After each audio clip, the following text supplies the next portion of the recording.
I think it'd be more impactful. Yeah. So. Thanks everybody for coming out. Looks like we have quorum, so I'm gonna go ahead and call us to order. 5:31. So the first item we have on our agenda is the approval of the July minutes. Has everyone had a chance to review the July minutes? All right. Do I have a motion to approve the July minutes? I'll move it. Okay. And a second. Second. All right. Do I have any discussion on the minutes? All right. With motion and second, all those in favor say aye. Aye. All those opposed say nay. Go ahead and approve the July minutes. Up next, we have old business with the election of the vice chair and secretary. I know Courtney and I were chatting a little bit about kind of moving people on up through the system and getting fresh victims, and so. So I think one of the things that Gwendolyn and I had definitely discussed is, first obviously needing to fill these chairs, but also just kind of explaining how these chairs would typically move through in terms of the chair for anyone who may be newer to this. So you would start as a secretary, work your way up to vice chair, and then from vice chair become the chair. So there is a trajectory, if you will. I think that I know that last time we had announced this, but maybe I'll start with secretary because it's not as scary, right? Because you have a few years to prepare. Would anyone be interested or willing to be the secretary? I was just going to add just one thing. Sure. We usually have the chair for 2 years. So like if you take secretary, it's not for a while, right? Yes. So basically, that's another point. Plus, yes. Could be a Positive. plus. Yes. I mean, you could maybe not, your term could be up and then you don't have to do it. We're gonna leave that part out. There is that factor. So yes, so anyone be willing to be the secretary? Secretary have to do. There you go. I mean, So secretary, as it stands in your rules and your guidelines, typically, they would be responsible, honestly, it says in there for like the minutes and things like that. But truth be told, we actually have Stephanie, who accounts for the minutes. And then what we would love to do though in the future is, as Stephanie kind of puts the minutes together, I read those over. We would love to have someone from the commission. We could send them to you early, kind of read those over, make sure that there's a clear and general understanding. So they'd be written for you essentially, and then you can help us edit those as you see fit. In the past, that's kind of what happened. The minutes would be prepared by staff. It would go to the chair and to the secretary, waiting for them both to kind of say, yeah, that reflects it. So really, that's the total job. Would you be willing to take that, Chelsea? I would so appreciate it. I suppose so. if there's help with it, yeah. We will help you, I promise. Really, you just read them. Okay, just read them back. And then you email going like you didn't spell that right, or was it really there? Yes, yes. That would be very Is that helpful person really there? for us. So do we want to make a motion then? for Okay. secretary? Sure. Do I have a motion to accept Julie as the secretary? I'll move that. All right, and a second. Okay. Any discussion? All right, all those in favor, please say aye. Aye. Any opposed, nay? All right, excellent. Thank you, Julie. I can't name myself. Yeah, you can recuse yourself. That's fine. No conflict of interest here. All right, awesome, wonderful. All right, well, look at us. We're just moving along. So up next, we were going to chat about the resolution approving capital contribution and some of the adjustments that were made. So we would still need a vice chair though. Oh, that's true. I believe, yep, I know, we can't skip over that one. Yeah. So Randall, you interested? I am not, no. Damn you. My term is also up in August. I mean, April. I think mine might be too. I'm not sure. So, I I don't know. Julie's seat is already full, so Julie can offer up. If certainly we could take another month to think about that and kind of work through that and even provide you with like some responsibilities that would either help you make a decision or veer a different way, but that would definitely be one that we would 100% want to fill by our next meeting. Yeah, maybe send out a list of like who's on the commission and when their terms expire. Might be helpful too.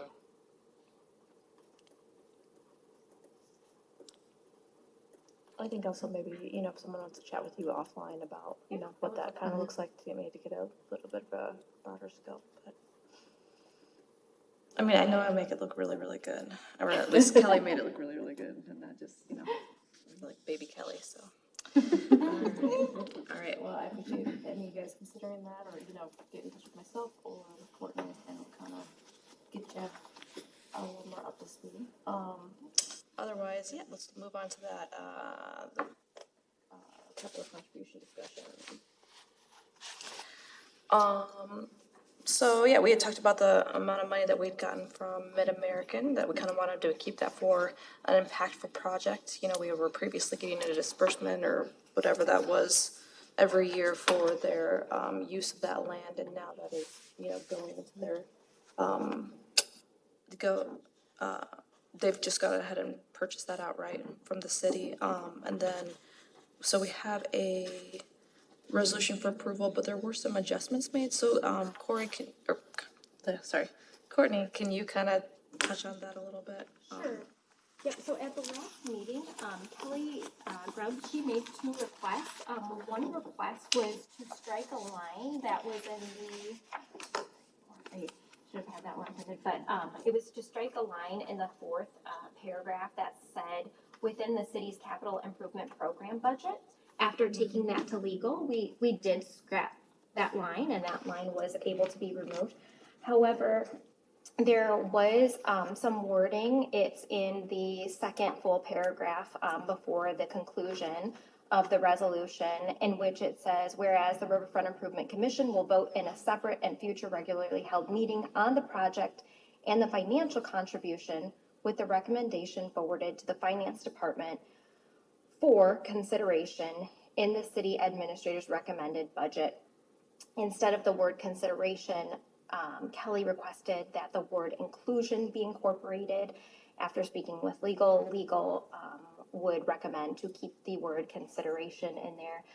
Their reasoning behind that was that we have a fiduciary responsibility as the finance department and the city administrator to make a recommendation in the end to council if they don't see fit that in fact, for whatever reason, would be a project that may not fall within our realm. While we don't see that by any means, it's just not something that was recommended by our legal counsel. So that is why we have requested to keep the word consideration instead of the word inclusion. I just want to make sure that, and I'm fine with this language, that a future commission may determine that they're going to use that money for something that may not be included in the capital budget. Yes, so such as like a grant match or something along those lines, would that be an example of? Or a match to a not-for-profit that would be doing something on the riverfront. So, but really the point here is that it's going to be spent in a way in the future that is considered and deliberated on, and not a fund balance item. So it'll be shown as, we will know every year it's restricted and we haven't done anything.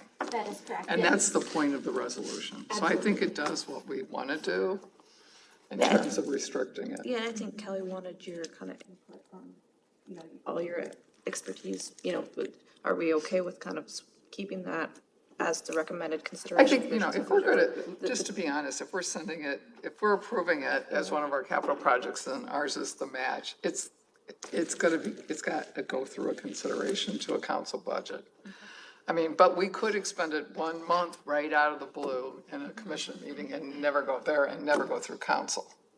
So I don't think this limits us to that, and I hope we get that in the minutes, that it doesn't limit us to that.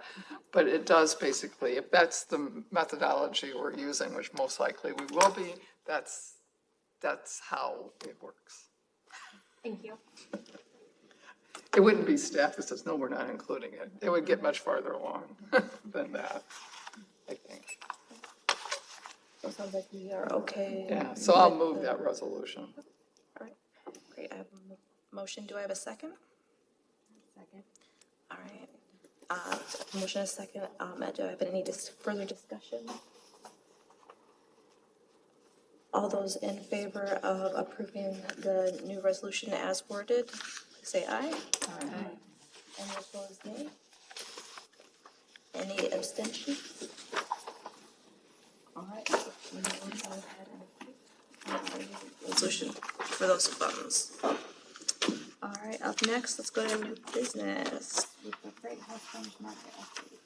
Yeah, so one of the new things that I wanted to start doing for the commission and have chatted with a few of you commissioners about is really bringing your tenants to give an update on how things are going, programming, business, et cetera. I think that's really important for you to hear that from them firsthand. So today we have invited Missy from the Farmers Market Freight House. She's gonna give you kind of like a 10-minute presentation on their organization and what they do, and then we'll leave like 5 minutes for questions, so about 15 minutes in total. So I'm gonna actually switch seats with her so she has a place to gather with you all and chat with you all.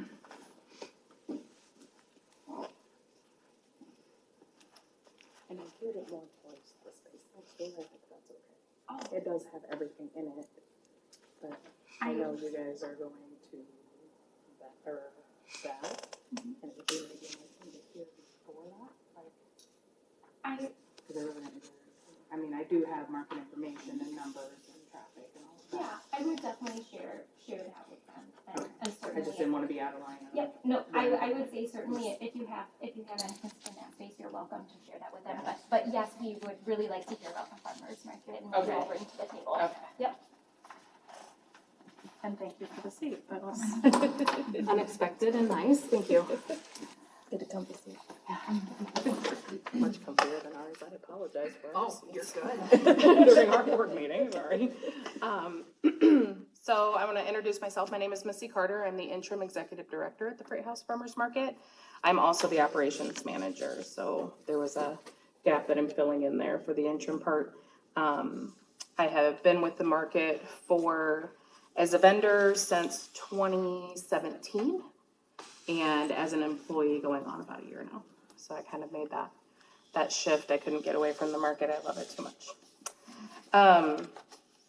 I do want to, on behalf of the Farmers Market Board of Directors, thank Courtney and Stephanie for always being there. They have been super helpful, above and beyond. So kudos to you guys, and they wanted me to thank you, and all of your support for everything that transition that we went through. And I told Courtney, I want to talk about the vacant deli space a little bit next door to us. But I'm going to give you an overall picture of where we are and what our needs are, if that is okay. And I'm going to read it so I don't miss anything. So please don't fall asleep on me. I'll try to animate it a little bit. Okay. After many months of inquiry into the vacant deli space, we are appreciative of finally getting the opportunity to convey our ever-present and vocal desire to expand our footprint into that area. Although most of you may know our history, I'll give a brief background. We were founded in 2009. Freight House Farmers Market is a nonprofit 501c3. We're focused on our mission of being a community destination founded on core values of local, nature, networking, community, and entrepreneurism. We host over 125 outdoor contracted small businesses, more than 25 drop-in small businesses, 6 nonprofit partners, including Common Cord and Progressive Action, and community partners. Our partnership with Common Cord focuses on live local music, and the music at the market money pays over 80 musicians throughout the year, and that money stays here in our community.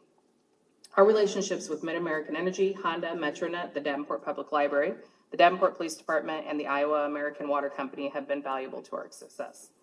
We support our community and strive to be good stewards of the property by purchasing and maintaining decorative flowers along the boardwalk and partnering with our neighbors to maintain the cleanliness of the lot and the front lawn. We love our business neighbors and hope to support their businesses by bringing in thousands of customers to the downtown area every weekend during the May through October 26-week outdoor season. With that said, I want to talk to you a little bit about the indoor market and the growing pains that we're feeling and the direction the market needs to take to maintain our tremendous growth over the last year. With an estimate of over 15,000 customers visiting the market every weekend, an argument can be made that we are forced to be reckoned with. We estimate 49% of our customers travel over 10 miles to visit our downtown market. Of those, 10% have traveled over 50 miles to visit Davenport Riverfront on a regular basis. Part of our Freight House Farmers Market small business success is how we keep startup costs low for them. We consistently operate within our budget while continuing to successfully seek out supportive community partnerships like the ones previously mentioned. You may need to learn that many local brick and mortar businesses got their start right here at the market. Tiffany's Oh So Sweet, Kitchen Brigade, Stevie's Eats, Buttercup Candles, Totally Melted Candles, Of Heaven and Earth, Coffee Oasis, Brick and Motor, Friday's Fresh Market, El Toro Margaritas, Zero Waste Reserve, and Taste of Ethiopia, just to name a few. What you also may not know is that we already have Freight House Farmers Market money invested in the deli space for the detailed improvements that were made to the bar area and the sofa area above the bar, and also the improvements made with the translucent film installed along the upper windows on the south side of the building. The current aesthetics match our remodel design. We also received a grant from the RDA in the amount of $33,000 to install windows in our unit on the north side of the building for indoor market visibility. We are committed to improving the aging city-owned building. On behalf of the Freight House Farmers Market Board, I am here to speak and ask that we are considered for a long-term rental contract to rent the vacant space adjacent to the east side of our unit, commonly referred to as the deli. We would bring this space to life again with fresh local food partners, food truck purveyors, pop-ups, to support the local brewery neighbor, fresh local grab-and-go groceries for downtown Davenport workers on their lunch hour and after work grocery shopping on their way home at a reasonable cost to downtown. The commercial kitchen space can be utilized for vendor pop-ups for the winter, farm-to-table dinners, grab-and-go food items for hungry customers wanting to enjoy the riverfront view, youth entrepreneur programming, job training, and so much more. We are committed to the downtown Davenport riverfront. The next step to growth for us would be this opportunity to expand our footprint to support not only over 300 small businesses in our community, but will be the incubator for all those with dreams of owning a business that are in the pipeline. With vendor market competition popping up all over the QC metro area, we think it's vital to our sustainability as a local business, growing local businesses, that we need to remain strong, unique, relevant, and connected to our community. We have been courted by many cities in the area, Moline, Rock Island, Bettendorf, East Moline, and LeClaire, to consider their city as a main location or a secondary location for our market. We have never once considered moving out of Davenport. And we have been inquiring some time about how we can expand our footprint to meet the community needs and our needs by staying in place at the Freight House building. How do we do this? We do this by operating our market to-go store in such a way to remain open additional hours outside of our typical market days. We would curate our product from local and Midwest small business to provide a unique shopping experience not only for our local friends, but tourists alike. We are striving to be open during the cruise ship and bus tour schedules. We are also focusing on a program for youth in our community to have a learning kitchen to train for a successful future in the food industry by offering training in ServSafe certification, food handling, kitchen safety, and the like. The food they make during their training would be offered for sale in the market to go area for programming support, We currently have a waiting list for vendors wanting to get in the indoor market year-round to sustain their businesses and support their families. We don't just want to expand, we need to in order to remain competitive in the local environment. If you consider the average family of four could, and most do, spend $240 on a Saturday at the market. On our busiest Saturdays, we estimate that we bring in approximately 15,000 to 20,000 customers in a 6-hour period. This equates to anywhere between $900,000 to $1.2 million to the local economy each Saturday during the heavy summer season. Our small businesses and community alike benefit from the success of this market. We are all making a difference. We are committed to the Freight House Davenport Riverfront, and we hope you allow us the opportunity to grow in place.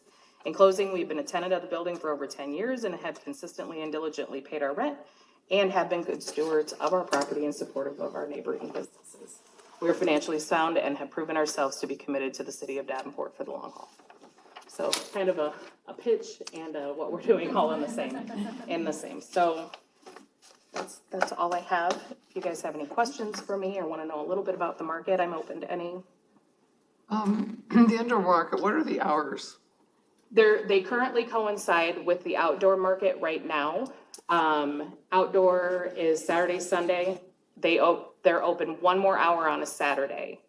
And where we struggle a little bit with the indoor market and the hours there is that we have a room full of vendors who some of them have perishable products and some do not have perishable products.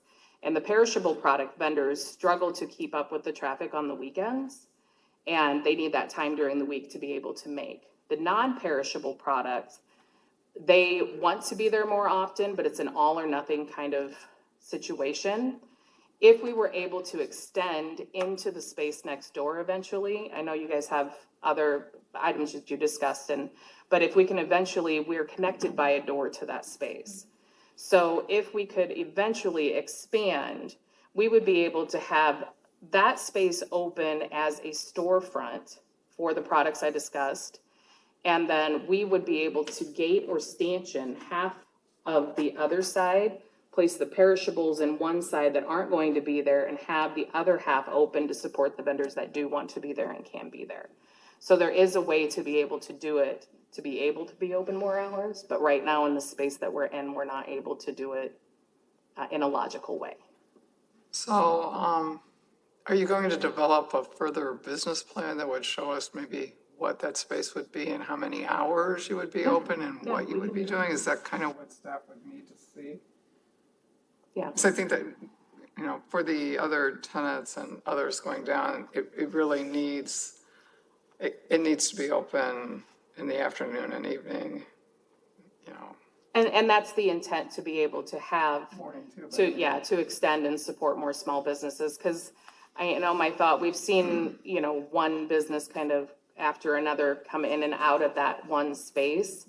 And I think to be able to have a bunch of small businesses that are partnering together to support each other, to be able to have enough product and maintain that space without putting a struggle on any one small business trying to start up, and then also being able to expand our footprint and support some of the outdoor vendors. So the market, we had a huge federal grant to create, on the other end of the building years ago, the thing that you're talking about, a place where people can come, they can learn how to cook, or they could make their whatever, to sell it in a can. And that's where really Taste of Ethiopia got their kind of start on that end.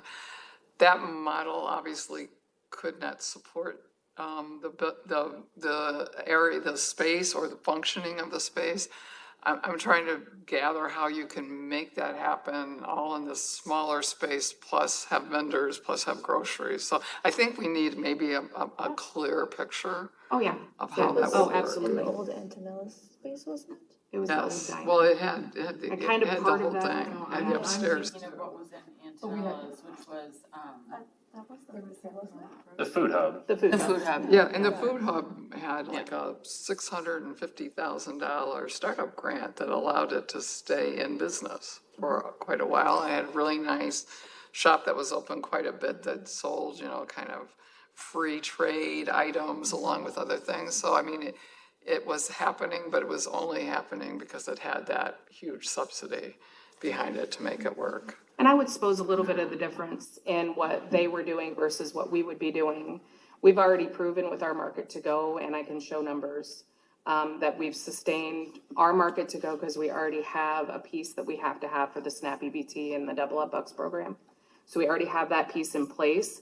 What's different here would to be able to have that kitchen, to be able to produce food, grab and go items. It would have more of a grocery feel in a certain aspect, but would also be a nice gathering place. It would also be a nice training place.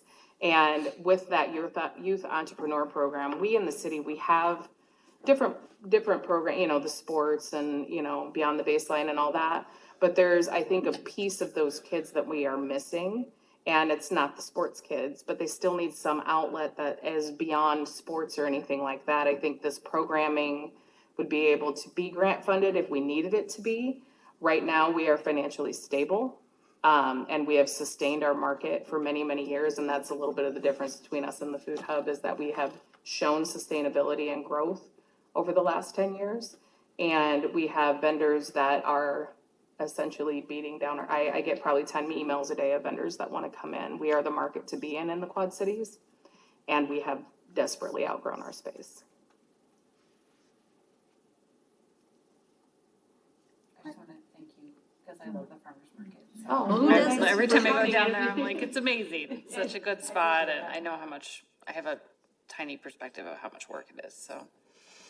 It's a beautiful spot. It's tears some days, but they're good tears after a while. Like, it's fine. You know, it's a wonderful place to be, and we appreciate so much, again, all the help that we've received over the last year.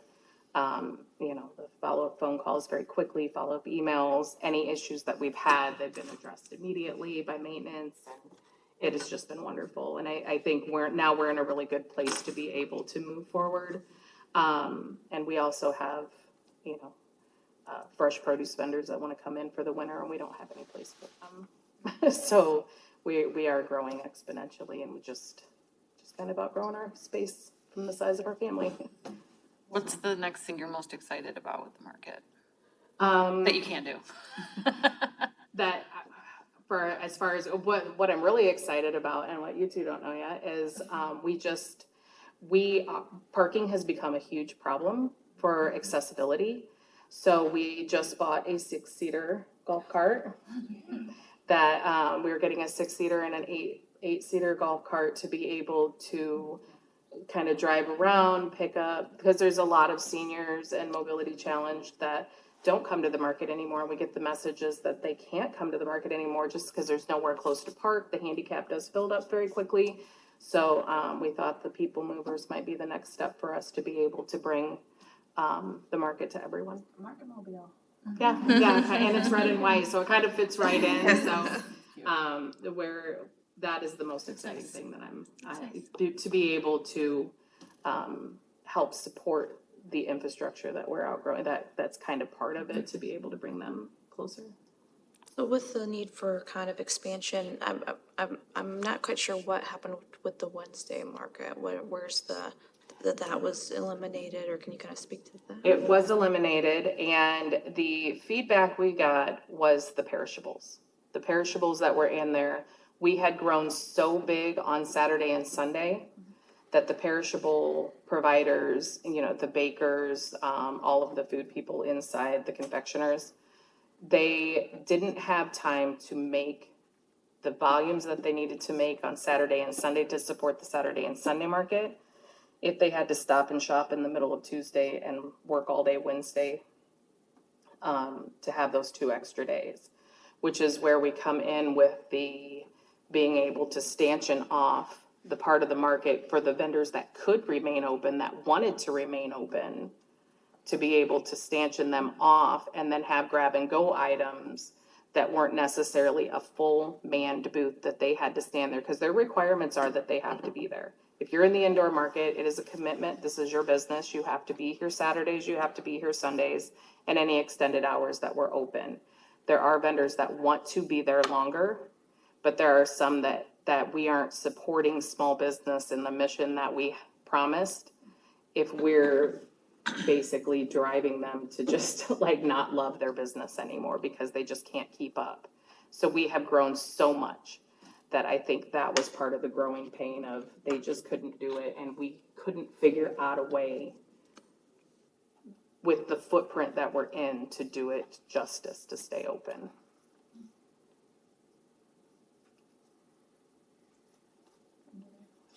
Does the golf cart allow for potentially the market to push farther into Florian Keene towards Gaines and grow the outdoor market? Yes. If you can park farther away and get a ride, then you can take away parking that we're currently. And that's our intent, because if you are in the farthest booth of the indoor market and you were to go shop the farthest booth from it at the outdoor market, That's quite a trek getting through all those people. They love it and people do it, but I just have seen more and more feedback of, it's the market I love. I would love to shop it more. It's grown so much. And we are number one in Iowa. We're still in the running for number one in Iowa. We were number 6 in the nation 2 years ago. So I think the growth that everyone's so excited about, and we are able to support, and people, we get applicants that want to come from Wisconsin to vend at our market. We have regulars that come from Naperville, Chicago to shop this market, because this market is where it's at. We have a busker that drives, he plays saxophone, he drives from Chicago to here to busk at our market. We don't pay him. He just comes and he makes his week's money at our market. He busts, and it's fun to have music in the center of the market as well. And we're so large now that we have probably 4 or 5 buskers throughout the market that you can't hear one from the other because they're so far apart. But yes, if we could grow into that west lot, and we have the capacity in the spaces, we did not place them this year. We're learning. We don't want to ruin anything. We have a really good thing going, and we want to make sure that we're doing it very purposefully, our growth. And with that, a lot of thought, and we do talk about the food hub. We do talk about, they had the CSA and all of that, and we understand, and we can kind of learn from history of what works and what doesn't. And I think we've done a really good job in making sure that everything we do is purposeful and successful, because we do understand that there's a lot of vendors that this is their livelihood. This is it. This is what they live on all year. And when they get to October, and that's why we have a list, they have nowhere like this that they can go. And so I just feel like if we had more of an opportunity to get people in and get products in, we could support more small business, and we are getting that foot traffic and interest in the indoor market. We're really hyping it up to get in there to help and to help sustain Front Street Brewery, Antonella's, the diner all winter long. The diner and we lean on each other a lot, because they give their people waiting buzzers and they go down and shop the market while you're waiting for so it is a mutually beneficial relationship. But we've outgrown our space. All right, thank you, Missy. If anyone has any questions for Missy, if you kind of think of it after the fact, you're welcome to shoot them to me, and then I'd be happy to get those to Missy as well. All right, excellent. All right, up next we have the approval of the leadership release. Can you kind of walk us through this? Absolutely. Is this new, or is this a renewal? No, so it's actually, so I wanted to walk through this one because it is actually a renewal. So he had a clause on his original lease for a 1-year renewal, and typically if he was interested in renewing it at that price, we would go ahead and just move forward with that. But one of the things, if you all remember, it was a few months ago, for the QC Marina, we asked for an increase in the lease of 5% at that time, and he also had the same type of clause in his lease. And this 5% increase is the reason why we make the ask for the 5% increase is to help us withstand quite a bit of some deferred maintenance that we're running into. So the lease itself is the exact same lease as before, minus the 5% increase in the price. So that is the only difference in comparison to the previous lease that was approved. Okay, so it's a 1-year lease. It doesn't have a second year. This is the second year. Is this the 5% increase that you're showing here? That is correct. All right. And I noticed that the next lease is 460 square feet, and they're going to pay less per month. Now, there was years ago, I thought that the city could help subsidize the Blues Society, and maybe it's been falling on our shoulders, which is fine. But I think we need to square today that we know what we're doing here, that, we got the same building, we're paying different per square foot, and what is our rationale? Yeah. I think I would agree with you that getting some feedback from the commission on that and how we want to move forward with that would be extremely valuable for us. In terms of that. All right, so in the past, we've seen the lease the month before we have to approve it. So this is really the month that we have to approve this one. And clearly, I think we can approve the app because it's just really saying what the owner thought he was gonna do, right? I mean, if he was gonna have a second year, it was gonna be at 5%. Do I have that correct? Yes. All right, so I'll move this business lease. Motion, do I have a second? Second. Any discussion? All right, all those in favor to approve the Ott Leadership LLC lease, say aye. Any opposed, nay? Go ahead and approve that, so let's chat a little bit more about the Mississippi Valley Blues lease. I literally haven't been in either one of these spaces in the last year or so. Are they equivalent in type of space? Can you help us a little bit? Right, so they are, similar. I actually have, I think it's tomorrow morning, I'm meeting with Randy, to actually physically go into his space too as well and to look at that myself. So yes, they are similar. I have been up to the second floor. I typically don't go into their space without asking for permission, obviously. But yes, they are very similar. And this too is a one-year lease. So yes, this too is a one-year lease, and this too, I believe, on this one as well was in the same kind of situation where they had the clause on their contract as well, saying that they could move forward with a lease exactly the same for one more year. The reason why I bring it before you today is because we'd like to induce a 5% increase to the Was that in their lease, the Yes. 5%? Not, it was, in their lease was not a 5%. There was no percent increase in their lease. We want to propose a 5% increase because that would be standard to what we did with Ott and the QC Marina. But they had it in their lease, They did not, neither one of those had it in their lease. but you negotiated. And so Yes. did you negotiate with them? With them, I let them know that we would be bringing before you all today a 5% increase and that we would be discussing that today. And their response was? They didn't have a response.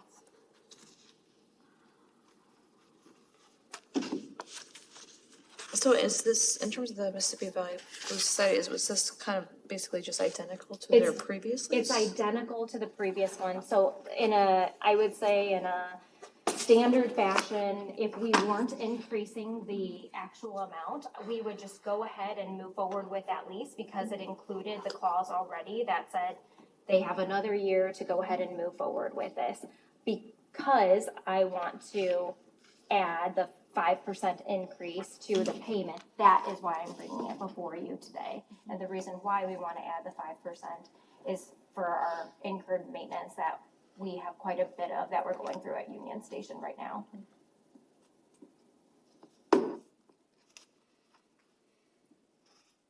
Yeah, it's interesting, there's a pretty large disparity between, the kind of cost per square foot between the two properties. So Lyndon, That I kind of gets went back back, I don't know, probably maybe the first meeting I was at, and when I came on to the commission, which would have been about 6 years ago.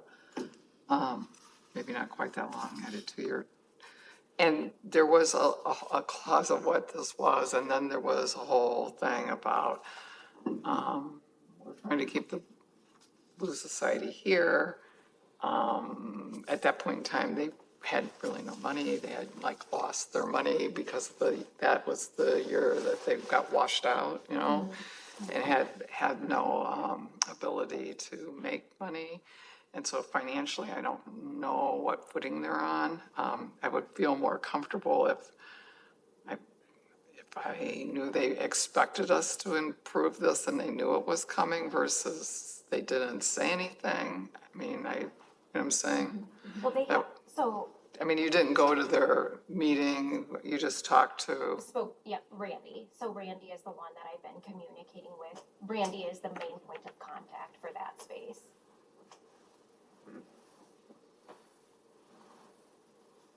And we can go, because this one isn't, we still have a Yeah, month to I go think ahead and it's look for at this one. October. We can go ahead and discuss that. I guess I would ask from, you know, in terms of direction,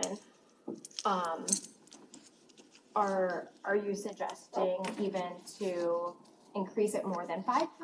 Or is that something that you want to explore, just so that I get an idea of what your intentions are for this particular lease as we move forward? I would like to know how out of whack we are with the few tenants that we have on the second floor by, is it $1 and a penny a square foot, or is it 50 cents a square foot, or what are we charging and why that those amounts are different?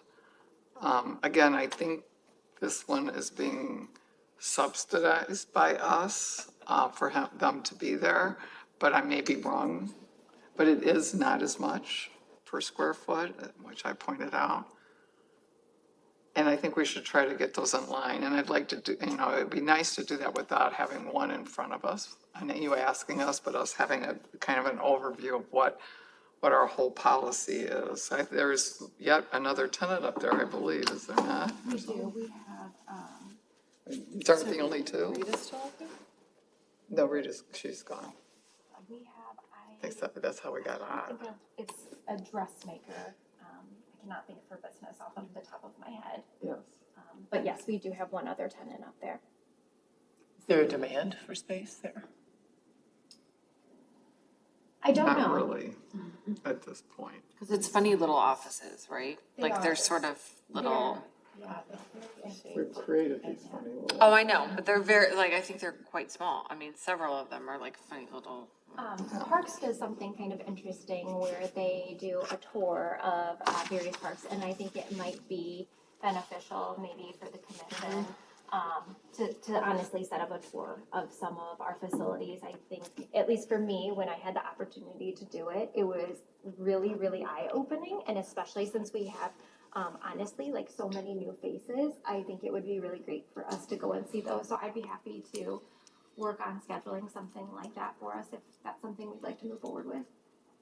I would be really interested in that, and also to echo what Dee said, you know, to see what the parity is with the various tenants in that building or similar spaces and kind of get a better understanding, or is our intention to subsidize these guys or not, or, you know, I think that's kind of like a philosophical discussion to be had. Well, and part of it is, you know, if there's no demand, then that, what we've got is better than not having it, letting it Yes, sit you're empty right. too, so, yeah, you know, that's, and how do you evaluate that? That's I do think I really think you need to have a conversation with Randy on the history and kind of where we are. And, you know, while we need more money to keep up on maintenance, I mean, we just redid the whole first floor. I mean, I could see a tenant coming back and going, well, you haven't even come close, or why now? So it would be nice to know kind of how they're reacting to that versus us just making a decision, handing a 5% increase, and then hearing about it in places I don't want to hear about it, you know, as if we didn't take a broader view of it. So we can wait until next Yeah, month I'd for say this one. let's go ahead and table this for kind of a little bit more information, kind of a 1,000-foot view. And then I'd love to, go through these spaces to kind of better understand them and get Randy's feedback. Absolutely. All right, up next, we had chatted about the miracle at the Freight House and how much everyone loves that. They want to come back around. So why don't you walk us through that? Yeah, so this one, similarly, they, both Ethan and Mars, we've had an opportunity to meet with them in person. They talked to us a bit about their business plan, shared with us that they have now done this twice at the Freight House. And I think given that we're in a place where we are reevaluating the previous Chill Eat space, and at this current time, it's not producing any income, and we know that this is a short-term lease. It's a 3-month lease, and then we have an opportunity to really evaluate this space and look at how we can develop it further. from hopefully various business plans that will be submitted to us, because I do know that there is quite a bit of interest. We actually, Stephanie and I, we have a spreadsheet of people that we take down their information, because we do get frequent phone calls about that space, and we try to be very fair and share the same information every single time, and that at this point in time, we are not ready to look at a long-term lease, but we are hopeful that after some reevaluation, that in this next year, that we will be ready to do something.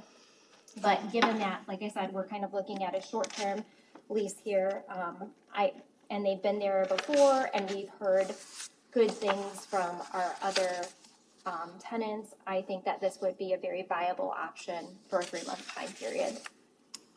All right, so this is just detail. The lease term is October 15th to January 15th.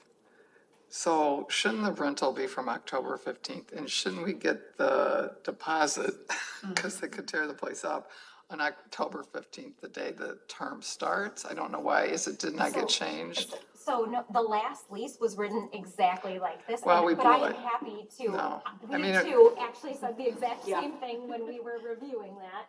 And so, yep, we're happy to go ahead and make those edits and make that possible, 100%.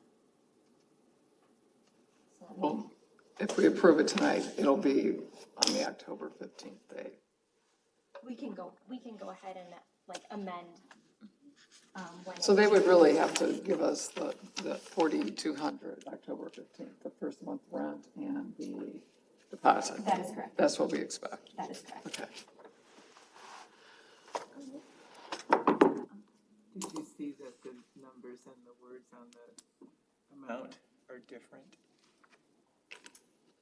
Go ahead and amend that.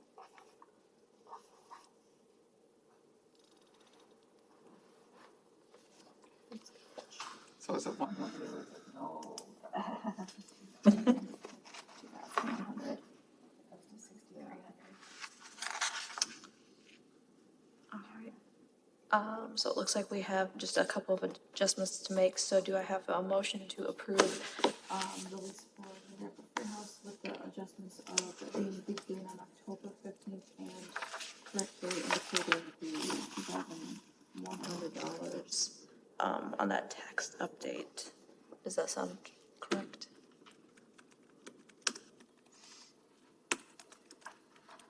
Okay, do I have such a motion? I'm looking for a motion with, assuming that these changes are made. If those changes made. Okay, all right. Do I have a second? Second. All right, any discussion? All those in favor say aye. Aye. Any opposed, nay? All right, excellent. We will see that on October 15th and not November 1st with that check. All right, that brings us to the end of new business. Let's go to future business with the Nature Play at Credit Island. So, Director Dyson has been very gracious. I've actually asked him to move a few times now. And so I will, have him come to our next meeting, but wanted to give Missy an opportunity this meeting to come in and talk with you all. So in that case, we had kind of chatted a bit about capital improvement projects, and we're hoping to be able to have Clay here, but he has this thing called a newborn, and couldn't get into this month, but we it's kind of assured me that for next month, that will still be an appropriate time frame to be able to kind of look at the overview. So what I asked him after speaking with Dean Kelly was that we kind of have a retrospective. We have a lot of fresh faces on the commission. We want to kind of have a better idea of what capital improvement projects have been done over the last 5 years on some of those key assets and what is still kind of like needing to be done or that is in the queue, and so that we can kind of know how to prioritize our own projects. And so we'll kind of get a presentation from him on that next month, which will still put us in good shape for rearranging priorities to vote on for this cycle.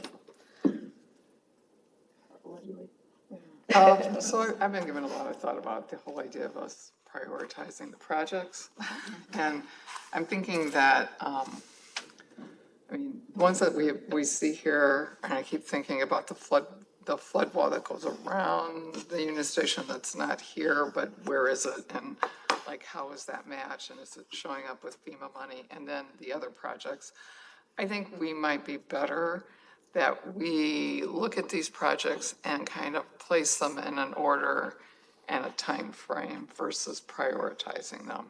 So my stab at for the city council, I think it would be important that they saw the Freight House projects all in one capital improvement.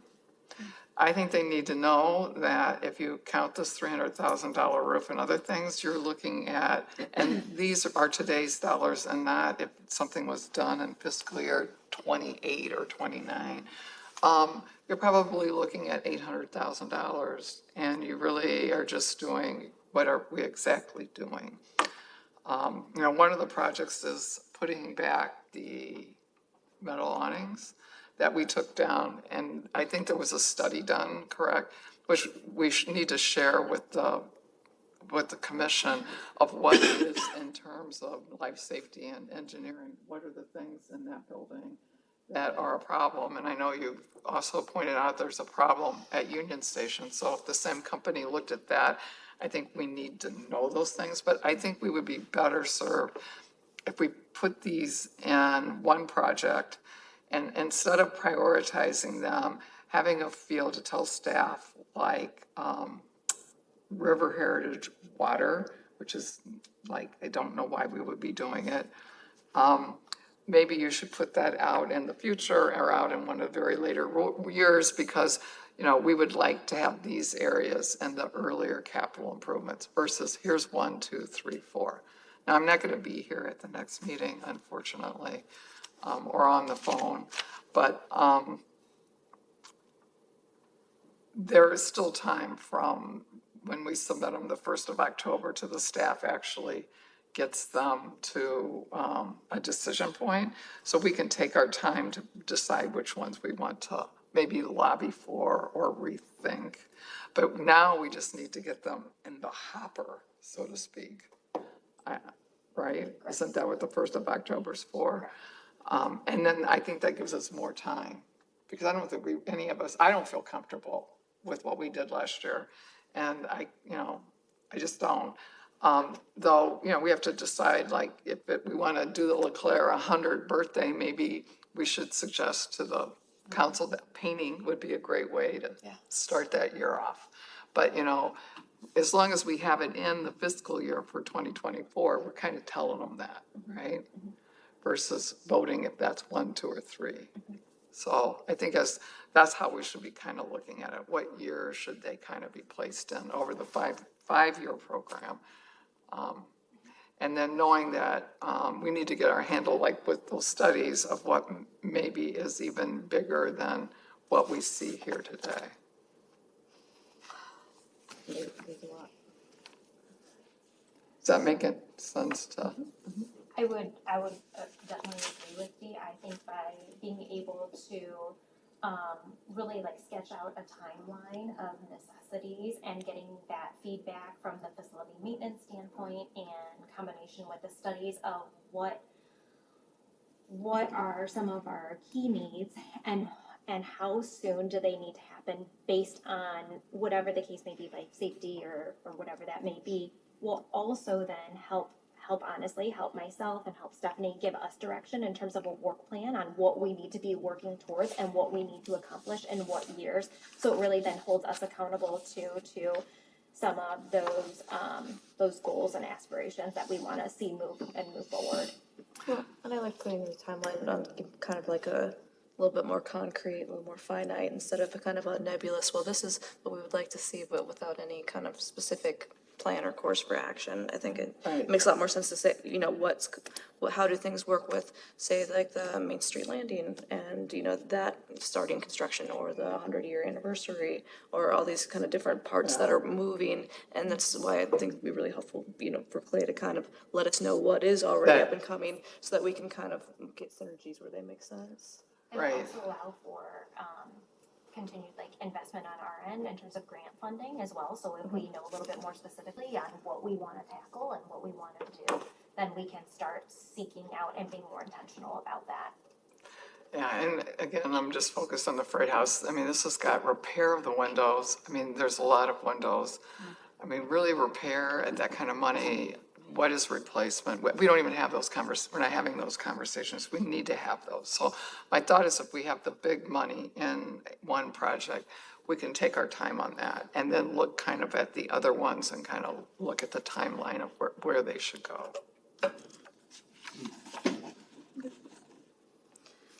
Any other thoughts on CIP? That long meeting, that Saturday meeting? All right, up next, management update. So I was actually, I did want to see Gwendolyn. I know it's not necessarily on the agenda, but I think we're okay to share a little bit about this. I wanted to know if you would be willing to share about your experience with Main Street Landing this last weekend. And I'm sure That was so interesting. Well, I'm so curious. So, for those of you who aren't aware, Sasaki, so they're the architectural firm that the city has engaged for the Main Street Landing program, and they were in town for alternating currents, so they could kind of get involved with both stakeholders from around the community. Downtown, Visit Quad Cities was there, Downtown Denver Partnership was there, so we had our own, and then we had a couple older people kind of walk through their kind of vision and how things have changed based on kind of whether it is, the city has asked them to expand on some aspects or trim back on others, and just kind of really make that world-class playground. That was the point of Destination Iowa, is to really make something that ties in the community. So there's also, just for the grant money, there's also things going on at the Figgy, and so this is going to be a really nice synergy between what's happening on the Riverfront and with what the Figgy is doing. So looking at they were so thoughtful and intentional, about things that are kind of lower cost, flood resilient, with whether it's the landscaping or the selection of, what's going on with trees or what's going on with the different aspects of the play elements or things for adults. Also, there was a lot of feedback about kind of making some kind of like a wow Instagram worthy kind of moments, so as many of us are downtown on the riverfront a lot, we see these people that are coming to take pictures. They're taking those proud pictures in front of the Figgy. They're taking them, at Leclerc Park on the bandshell, and where are those moments to be captured, or a kind of like a master, I don't know, an impact piece. There was also a lot of combination of the beauty of the river, but also the very industrial nature, the manufacturing history of Davenport, and kind of incorporating those elements for kind of like a give and take in a lot of their design, which was a great idea. And they also did several meetings throughout. There was one at the farmer's market, but they went up to February. They really wanted to kind of capture community engagement from a lot of different, just not just from like, oh, hey, city council people, or what do you guys think? But so I'd be very excited to hear what kind of feedback they got from all these different meetings that they had around the community. But it was really, really interesting. And I think they took a lot of great takeaways, and it was interesting to hear Marion talk about the Figgy, the flood, how much flood tourism they get. Because that's the most popular time, or something like the visitor numbers are through the roof, and how we might kind of use this to also have a little bit of that, where it's floods are something that we've decided we're gonna deal with. We're not making a flood wall, and that decision has kind of been passed on for years. But to kind of make something that you can still appreciate kind of the awesome and terrible beauty of what happens sometimes down here. But yeah, I'm excited to see how their plan comes up next. So are we able to get slides that we can share? Yes, I can provide the slides. Where are they from? They're out of So our main architect is out of Colorado, Denver, and then it was kind of interesting. We had one fly in from Boston, one fly in from Colorado, and then one from their New York office. So it's been a real pleasure, feeling like we get to work with the best of the best. And also that their experience working in other communities that have had significant flame events and how they've kind of adjusted, they're designed to kind of, both, to be more resilient towards that and also work with it rather than against it or just something that will be kind of destroyed. So that's been really interesting to see how thoughtfully they've approached so many aspects of the playground, so. I mean, did you have any other kind of big takeaways from that, or? You got it. All right. Well, it was very, very cool. So, yeah, I look forward to, seeing the decks again and hearing what they have to say from the feedback from the community as well. All right, so with that, Ragbri. Sure. I was not present at Ragbri as I had a medical emergency that morning. I'm fine, everything's good. But so I was not there for the actual day, but everything leading up to it, Courtney and I were very involved with everything from sign placement to getting a large water donation for our people that we knew were going to be waiting in the hot sun for their shuttle to go back, coordinating the parking pieces, all of that. It was a very eye-opening week for me, like leading into Ragbri, and experiencing it from that side of things. I think Ragbri itself was a success. Just from the feedback that I've received, it was really nice the week after getting emails from people who had parked with us that just said, like, Davenport made things so easy, or, everything was so well explained. Like, this was my first Ragbri. I didn't have to worry about anything. People were very complimentary of basically the whole process and everything that we did. So I would say the only complaint that we heard was about the heat, and unfortunately, we can't control that one. But no, yeah. We had a great day. It was their day before. Yeah, I was gonna say, it was fine that It morning. wasn't our day.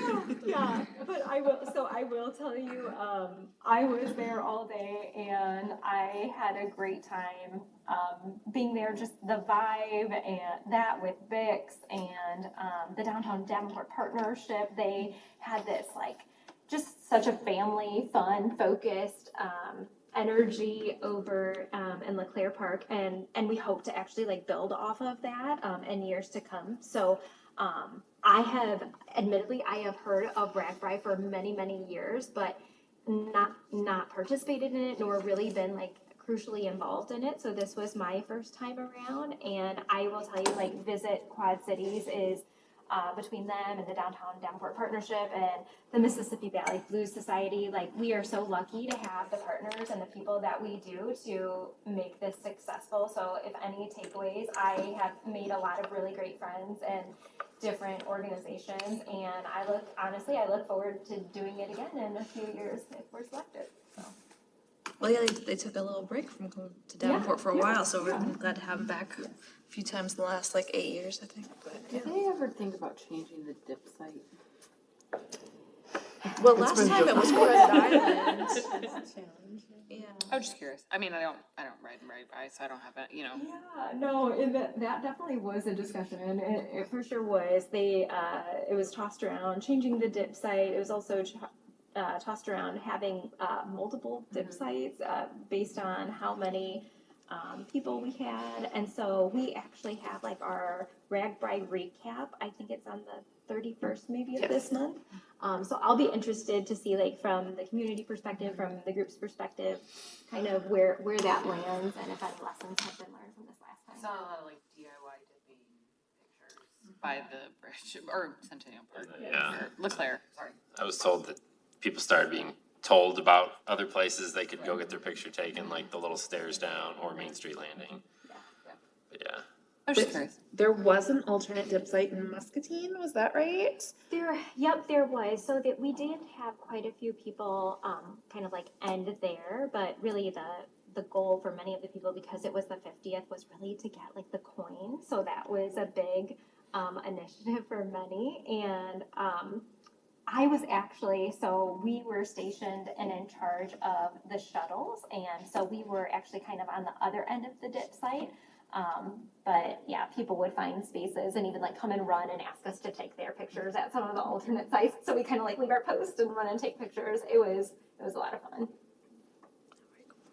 Well, thanks guys for all your hard work. I know it's no small task, working with those guys and coordinating and it was really hot.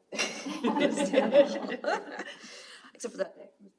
All right, and then upcoming events. Well, speaking of very hot, I mentioned this in my email that went out, but our final Music on the River was supposed to be tomorrow, and it's Central High School's marching band. So they opted to push back a week, just so that no one passes out in the heat, which I think is a great choice. So that will be our final one. It'll be Wednesday, August 30th, 7 o'clock, LeClaire Band Shell. Should be a really great time. I have never personally watched Central's marching band, but my husband is a Central alum and has just been like in my ear about it. So I'm sure it's going to be great. So that's kind of the next thing that's happening for us. I am in the planning stages for our fall October Halloween event, that has kind of been reshaping itself. As I've been working on it. So when I had applied for this job, part of the application process was to come up with an event that either existed that I wanted to bring in or to come up with something of my own. And I had to present it to the interview committee, and put together a budget and all kinds of things. And so the idea that I had brought, is something that's actually done up in New York. It's called the Great Jack-o'-lantern Blaze. And it's a lot like any sort of Christmas walk that you go to that's through a park with like the lights and the displays. It's that, but it's Halloween. I experienced it last year, very cool. And so my project was based on that. And so as I've been working on this Halloween event, I keep kind of circling back to that idea. And so we are kind of finessing things as far as the final idea. But I'm hoping to do that on a very small scale this year with the idea of then making it even larger next year. One of the things that Courtney and I talked about today is how it will be really nice to start planning things a year in advance, as opposed to 5 weeks in advance. And so even, as we were talking today, I was making a list of like, okay, when we do this next year, like these are the things that we can include and expand upon. All that to say, we are still looking for sponsorships. We are still looking for in-kind donations. So if there is anything on that list I sent out that you're like, I know a person, or I know this organization that might be perfect for this, please feel free to, share those contacts, send them my way. We're hoping to just bring some fun down to the riverfront for fall and Halloween, and hopefully really engage and activate that area. So as we get details a little bit more firmed up, I will definitely be sending out more information on that. So. Speaking of planning, Victoria has graciously agreed to help me with events moving forward. If anyone else would like to help us with events, we would love another person. So I will be putting together a date for us to get together, Victoria. And so if anybody else is interested, please let me know. My hope is to utilize your talents in a way that we can really capitalize on. So yeah, I'm very excited about that. And then I do have 2 things that are at the back of the packet. I'll make these quick because I know we're running a little over. But the first is a community engagement survey that I have been working on for about the last month. This was something that Courtney and I talked about very early on, of really wanting to gauge what it is that Davenport is interested in on the riverfront. Because if you go to any of our Music on the River concerts, the group that's there will tell you that is what they're interested in. But then when you go to other things, people are interested in different things. And so we're really trying to gauge, what different things we can be bringing to the riverfront, potentially what different demographics we can be bringing down, and then also exploring all 9 miles of our riverfront. Because I feel right now that we really, really capitalize on what's right there in front of us, down in LeClaire Park, and that area, but we really haven't expanded beyond that. And so I would really, like to do that within this next year for sure. So the survey that I shared with you is a draft, that has undergone many revisions. Courtney and I have talked through it a lot. I've presented it to several people on my team, some other teams, just to kind of get their feedback. I'm also hoping to go over it with some of our partners. We've got a meeting with the Downtown Davenport Partnership tomorrow. I'm planning to share it with them. A meeting with Common Core next week, planning to share it with them. And so this is just something that I'd like you all to take home with you. Give it a look. If anything pops out to you as, hey, maybe you should ask this a little bit differently, or have you thought about adding this question to it? I would love the feedback. Feel free to email that. My hope is to have this go live in October. And then with our October events, have a QR code available that people can scan when they're at the event, so they can fill this out, but then obviously promoting it on our social media pages as well, and having that run the entire month of October. And then really taking that back, digesting it, and using that as a catalyst for next year's plans. Which leads into my final piece, my really beautiful Google Maps map that I created for you all. So one of the big things that I have been kind of revisiting is the idea of our Music on the River series. I had not been familiar with it before taking on this position, and now that we are just about done, I feel that we could be better utilizing that series. Right now, I would say attendance generally ranges between maybe 50 people to 100, and I do think that the people that come really enjoy it.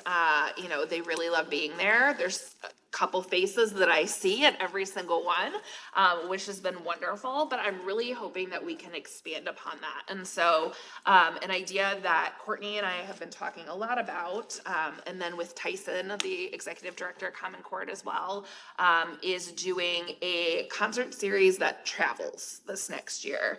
And so I want to credit Courtney because she came up with this idea of 9 concerts for the 9 miles of Riverfront.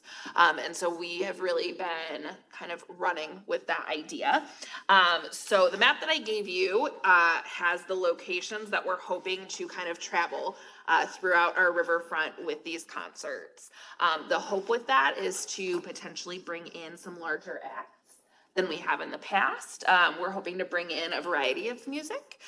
For the most part, our Music on the River series is a lot of instrumental music, and so we'd really like to be able to bring in a different variety. We'd like to be able to move along the riverfront, maybe capture some different audiences, and then hopefully, build some partnerships and bonds with different areas of the community. Back in, I think it was the 1970s, there was a concert out at Credit Island. I'll find the website. I'm happy to share that out to everybody. But it was Journey, and there were 2 other, Doobie Brothers, and then one other really big act, all out at Credit Island. It was like Woodstock out there.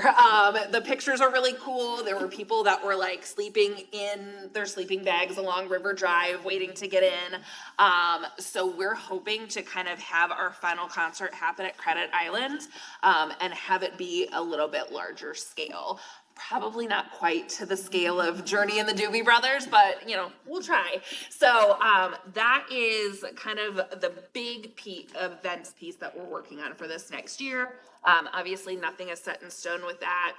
We've just been sharing some preliminary ideas with Tyson.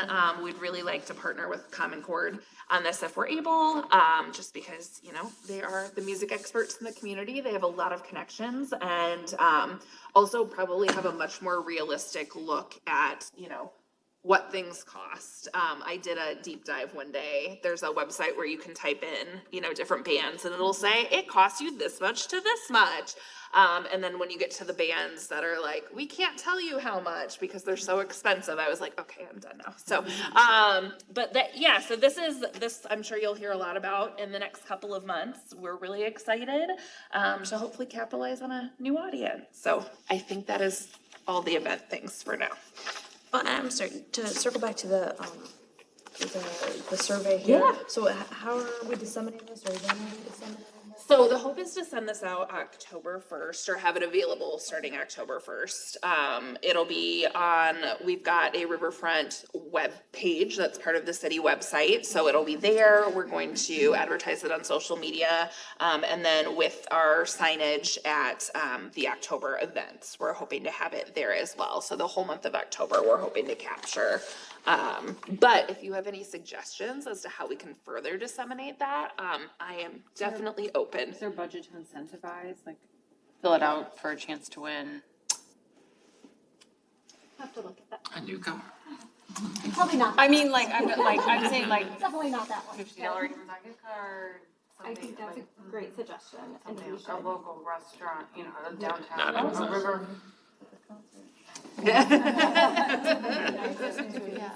You will be the first to meet Journey. On your last page, Yes. you need to give them a not willing to pay.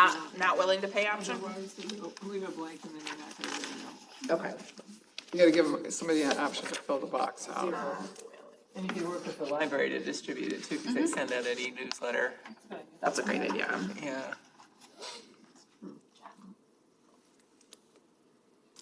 Thank you so much. Stephanie. Thank you. Thank you. All right, up next, let's go to Chris. Show us what you got. We actually, because of this group's meeting moving last month, we've had 2 Parks Advisory Board meetings since the last Riverfront Improvement Commission meeting, so I'll try and keep it brief though.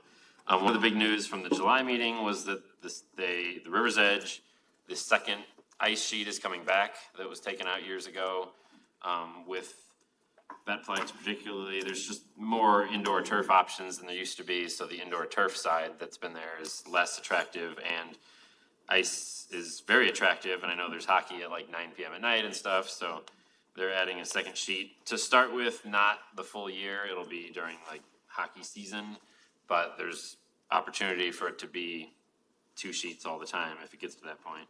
Another thing that's being formed is a trail committee that I think stretches outside of Parks Advisory and just is like I don't know if it's a Davenport thing or a Quad City thing, but Chad is working with some other members of the Parks Advisory to get a group together that's advocating for bike paths and pedestrian trails and stuff with some of the progress that's happening just recently, especially. And another committee that they're looking at that's actually kind of interesting is a birding committee, because there's some people on Parks Advisory that point out that Davenport hasn't done anything to capitalize on that community, which is a community, and we have apparently quite a selection of birds that we should be advertising. So that's something. I'm not involved in that particular committee, but good for them. And then the meeting last week was really dominated by a long discussion with the number of baseball leagues around Davenport that take that use various park fields for baseball, and there's been over the decades big changes in Little League and stuff like that. So we got a summary from Little League and Babe Ruth League and Challenger League about different challenges they have, and we got some numbers on how many kids are participating. So that was pretty interesting to some of our members particularly. A little upgrade, Dillon Fountain is getting its electrical upgrade currently. It won't make a visual difference from what I'm told, but it's going to help out mechanically. Back to the River's Edge thing, I actually met with Sasaki, not met with them, but I attended one of their public outreach at the River Bandits game on Friday. And they were doing their little vote with stickers thing that they did when they were here last time, and they had gotten a lot of interaction down there.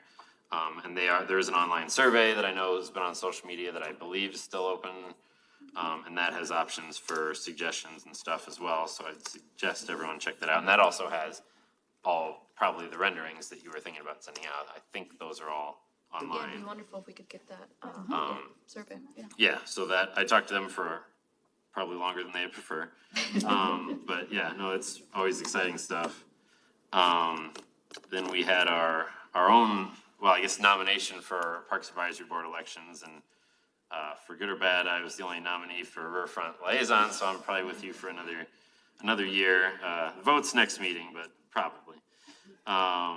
And then that was mostly it. And the other thing I just happened to see when I was at Credit Island myself is there's still a Hello Lamppost banner down there, even though I believe that's gone and doesn't go on anything. And I know people don't like doing things that don't work or whatever, so I don't know if that's Parks or Riverfront's job to remove that, I would assume. I don't know if there's any other ones around. If you see them, let me know. We're kind of on a treasure hunt of trying to figure out where the remaining ones are to have them taken down, The one I so. saw was near like the boat launch at Credit Island. Okay.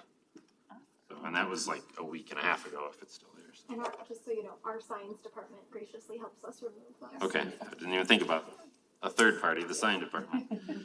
So I believe that's everything from my 2 meetings worth of notes, at least that even remotely affects this group. So. Thanks so much for the update.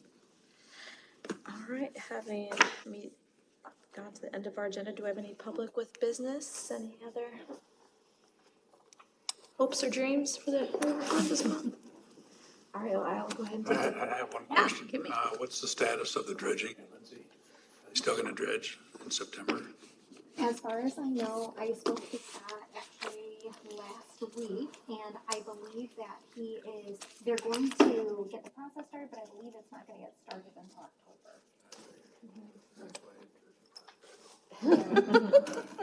At least they're gonna do it. Yeah, which is I can great. confirm with him, but the last I heard Okay. is that we're looking at October. That's exciting. All right, anyone? In that case, I'll take the privilege to adjourn. Thanks, everybody. Thank you.